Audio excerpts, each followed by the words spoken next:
Hello everyone and welcome to my channel and also to the second part of the MCQ series for photosynthesis in higher plants. So without wasting any time, let's start. First question, mark the correct statement. तो यहाँ पे केमी osmotic hypothesis का बात हो रहा है। Number 1, protons are produced by splitting of water accumulate towards the stromal side. तो ये गलत है, स्ट्रोमा में नहीं, ल्यूमेन ऑफ द क्लोरोप्लास्ट में ये प्रोटॉन्स अक्यूमुलेट हो जाते हैं। तो this is wrong. NADP reductase enzyme is located on the stroma side of membrane। तो ये बिल्कुल सही है, जो मेम्ब्रेन होता है क्लोरोप्लास्ट का उसके बाहर स्ट्रोमा, तो यहाँ स्ट्रोमा साइड में NADP reductase enzyme located होता है। Third, chemiosmosis requires membrane, electron gradient and ATPase। तो इलेक्ट्रॉन ग्रेडियंट नहीं, यहाँ पे होता है H+ यानी प्रोटॉन का ग्रेडियंट चाहिए होता है जो कि स्प्लिटिंग ऑफ वाटर से मिलता है। More than one option is correct, तो ये भी ऐसे गलत हो गया। Correct option is option number 2। अगला, the electrons release during splitting of water are used to replace electrons removed from.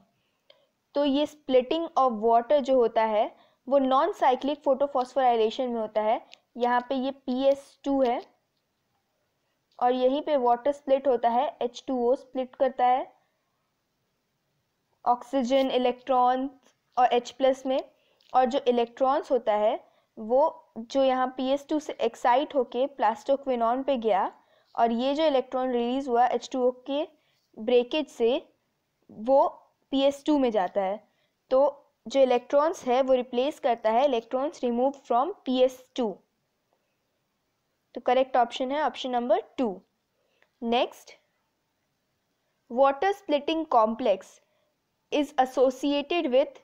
ये तो अभी पीछे ही देखें कि वाटर स्प्लिटिंग जो है वो PS2 के साथ एसोसिएटेड है, तो water splitting complex is associated with PS2। Option number 1 is the correct option. Next question, stroma lamellae membrane lakhs. तो स्ट्रोमा लैमेली के मेम्ब्रेन में होता है साइक्लिक फॉस्फोराइलेशन और साइक्लिक फॉस्फोराइलेशन में सिर्फ PS1 इन्वॉल्व होता है और ये साइकिल PS1 से शुरू होकर PS1 पे ख़त्म होता है। और यहाँ पे NADP रिडक्टेज जो ये एंजाइम है ये भी एब्सेंट होता है, जिसके वजह से NADPH यहाँ पे प्रोड्यूस नहीं होता है। तो यहाँ पे देखते हैं stroma lamellae membrane lakhs PS2, NADP reductase enzyme, PS1 तो इसमें प्रेजेंट होता है, तो ये गलत हो गया। तो correct option is option number 4, both 1 and 2। Next question, biosynthetic phase of photosynthesis. तो बायोसिंथेटिक फेज बोलते हैं डार्क रिएक्शन को, और डार्क रिएक्शन में जो लाइट रिएक्शन के प्रोडक्ट्स होते हैं वो यूटिलाइज होते हैं, उसी से फिर स्टार्च सिंथेसिस होता है। तो number 1 involves the use of ATP and NADPH to form food. ये बिल्कुल सही स्टेटमेंट है। ATP और NADPH लाइट के प्रोडक्ट्स है, लाइट रिएक्शन के। Number 2 continues for long time if light is unavailable. तो ये लॉन्ग टाइम नहीं होगा, जितने देर तक ये ATP और NADPH यानी लाइट रिएक्शन के प्रोडक्ट्स अवेलेबल हैं उतने टाइम तक ये बायोसिंथेटिक फेज चलेगा। Occurs in thylakoids only. तो ये थाइलाकॉइड्स में नहीं, स्ट्रोमा में होता है, स्ट्रोमा। और डिपेंड्स ऑन लाइट डायरेक्टली, बिल्कुल नहीं, क्योंकि ये डार्क रिएक्शन है। तो correct option is option number 1। अगला question, C3 plants differs from C4 plants in. मतलब C3 प्लांट्स में ऐसा क्या है जो C4 में नहीं है? Absence of cross anatomy. तो ये बिल्कुल सही है, C3 में क्रांस एनाटॉमी नहीं होता, वो C4 में होता है। एब्सेंस ऑफ मीजोफिल सेल्स, ये गलत है, मीजोफिल सेल्स प्रेजेंट है बोथ C3 और C4 में। प्रेजेंस ऑफ डाइमॉर्फिक क्लोरोप्लास्ट, यानी दो तरह के क्लोरोप्लास्ट, ये C3 में नहीं C4 में प्रेजेंट होते हैं, क्योंकि वहाँ पे दो डिफरेंट टाइप के सेल्स होते हैं। More than one option is correct, ये तो गलत हो गया। तो करेक्ट ऑप्शन है ऑप्शन नंबर 1। अगला question, chemiosmotic hypothesis was explained by P. Mitchell. तो ये बिल्कुल सही है, केमिओस्मोटिक हाइपोथेसिस P. मिशेल यानी पीटर मिशेल साइंटिस्ट ने एक्सप्लेन किया था। proves that proton gradient is not required for ATP synthesis। इसमें प्रोटॉन ग्रेडियंट ही तो बनता है जिससे एटीपी सिंथेसिस होता है, तो ये स्टेटमेंट गलत है। Explains how ATP is synthesised in the chloroplast, ये बिल्कुल सही है। इसका करेक्ट ऑप्शन है option number 4, both 1 and 3। Next question, the total number of ATP and NADPH required to fix 6 molecules of CO2 in C3 plants are। तो ये CO2 fixation हो रहा है C3 साइकिल यानी कैल्विन साइकिल में। इसमें 3 steps होते हैं, एक होता है कार्बोक्सिलेशन, दूसरा रिडक्शन और तीसरा रीजेनरेशन। तो जो फर्स्ट स्टेप है उसमें कोई भी ATP या NADPH नहीं यूज़ होता। सेकेंड स्टेप जो होता है रिडक्शन का, उसमें 2 ATP यूज़ होता है, एक CO2 के लिए, और 2 NADPH यूज़ होता है। और उसके बाद जो थर्ड स्टेप है रीजेनरेशन, उसमें एक CO2 के लिए एक ATP यूज़ होता है। तो टोटल हो गया 3 ATP और 2 NADPH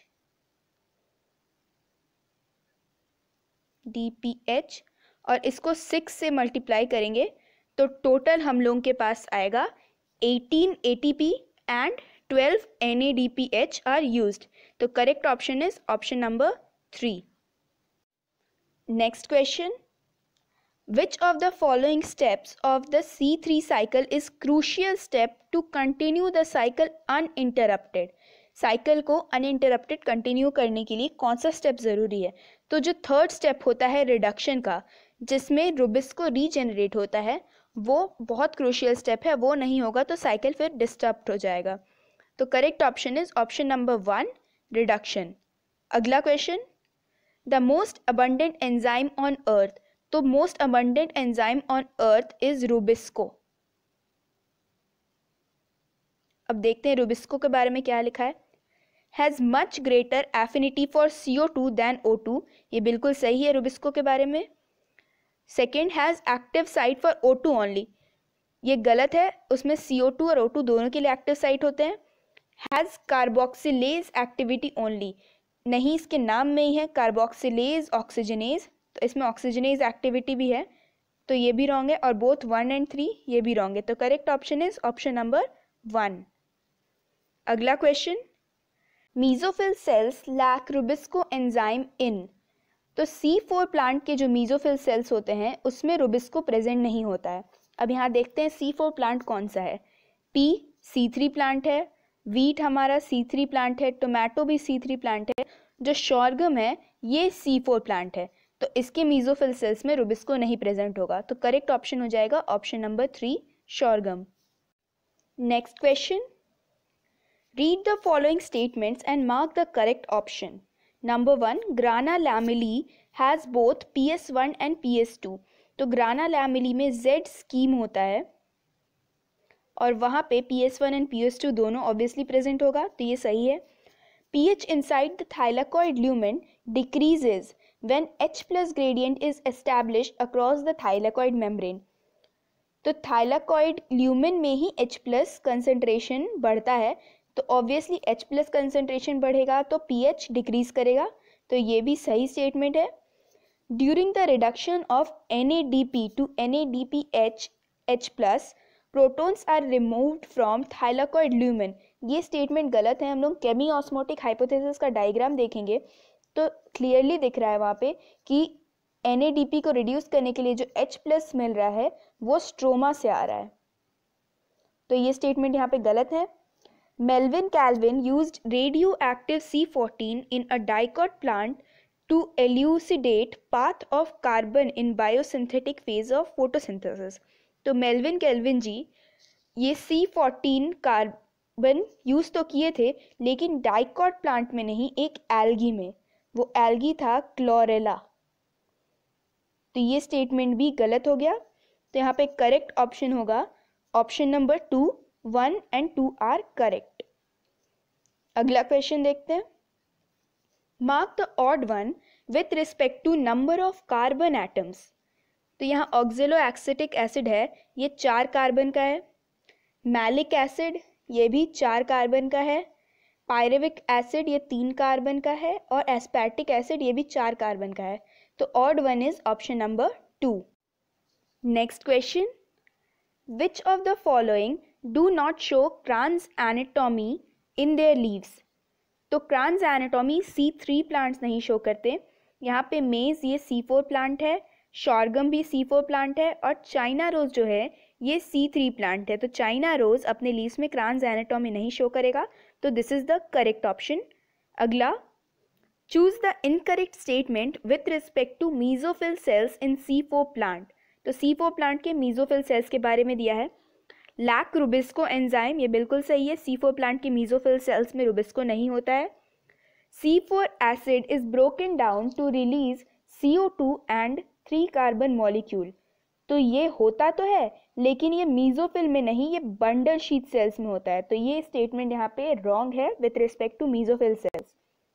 primary CO2 acceptor molecule is PEP. तो ये मीजोफिल सेल्स में प्रेजेंट होता है, तो यहाँ पे सही है। हैव पेपकेज एंजाइम, तो ये पेपकेज एंजाइम भी मीजोफिल सेल्स में प्रेजेंट होता है। तो यहाँ पे करेक्ट ऑप्शन जो होगा वो होगा ऑप्शन नंबर 2। अब अगला क्वेश्चन देखते हैं। ये पूरे वीडियो का मेरा फेवरेट क्वेश्चन है और बहुत बढ़िया क्वेश्चन है। When a C3 plant is allowed to grow in oxygen enrich atmosphere it leads to. अब इसको नेक्स्ट स्लाइड में समझते हैं। जो C3 प्लांट्स होते हैं उसके मीजोफिल सेल्स में प्रेजेंट होता है रुबिस्को, यानी रिबुलोज बिसफॉस्फेट कार्बोक्सिलेज ऑक्सीजनेज। इसमें कार्बोक्सिलेशन और ऑक्सीडेशन दोनों का एबिलिटी होता है, और यहाँ पे हम लोग क्या कर रहे हैं, ऑक्सीजन रिच इन्वायरमेंट में उसको रखे हैं, जो भी प्लांट है उसको रखे हैं। तो अब ऑक्सीजन क्या करेगा, CO2 के लिए एज अ कॉम्पिटिटिव इनहिबिटर काम करेगा, कॉम्पिटिटिव इनहिबिटर। और ये फिर रुबिस्को के साथ बाइंड कर जाएगा O2, और जो कार्बन फिक्सेशन का रेट है उसको भी डिक्रीज कर देगा और फोटो रेस्पिरेशन को इंक्रीज कर देगा। तो ओवरऑल ये रेट ऑफ फोटोसिंथेसिस को ये डिक्रीज कर देगा। तो ये बहुत इंपॉर्टेंट कॉन्सेप्ट है, इसको ध्यान में रखना है। अब देखते हैं कौन सा ऑप्शन करेक्ट होगा। तो option number 2, decrease in rate of photosynthesis will be the correct answer.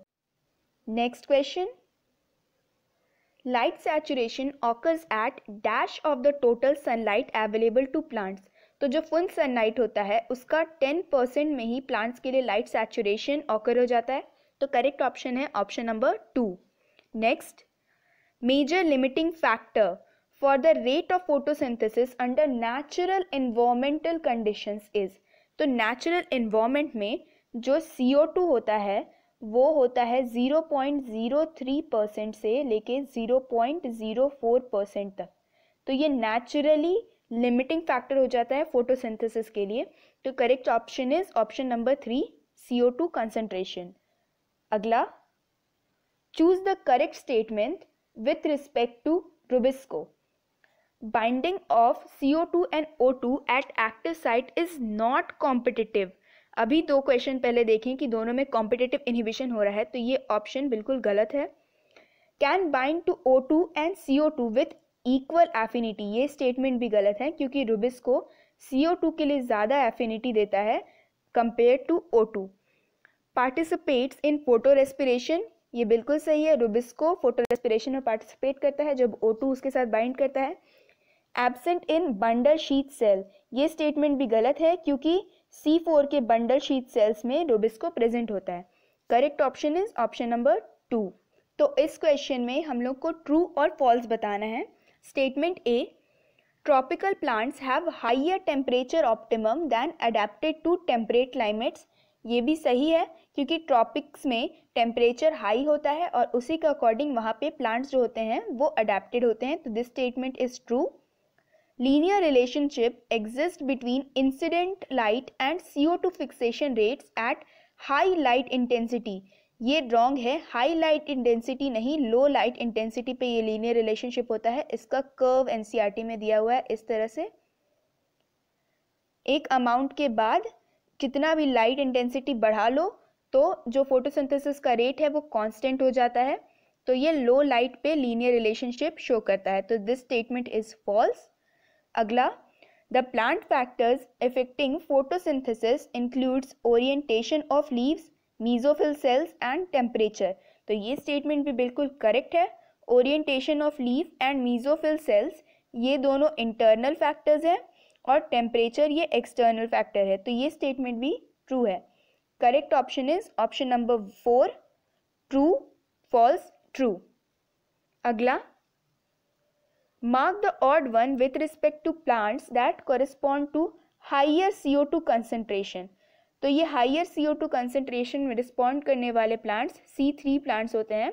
अब यहाँ पे हम लोग को ढूंढना है कि कौन सा प्लांट C4 है।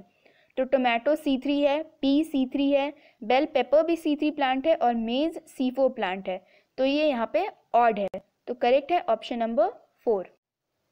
Next question, read the statements carefully and choose the correct option. A, wheat is well adapted to tolerate high temperature। तो ये हाई टेम्परेचर टॉलरेंस होता है C4 प्लांट्स में, और जो वीट है हमारा वो C3 प्लांट है, तो ये स्टेटमेंट बिल्कुल गलत है। B, bundle sheet cells of maize leaves are larger, thick walled and without intercellular spaces. तो मेज एक C4 प्लांट है और C4 प्लांट के लीव्स के लिए ये स्टेटमेंट बिल्कुल सही है। Breakdown of C4 acid of C4 pathway occurs in bundle sheet sales. ये भी बिल्कुल सही है, जो C4 एसिड्स है वो बंडल शीट सेल्स में C3 एसिड प्लस CO2 में ब्रेक हो जाते हैं। D, C4 plant shows CO2 concentrating mechanism. ये भी बिल्कुल सही है, क्योंकि C4 plants twice amount of CO2 fix करते हैं, तो ऑब्वियसली वो CO2 को क्या कर रहे हैं, कंसनट्रेट कर रहे हैं। तो इसका सही ऑप्शन है option number 2, B, C and D are correct.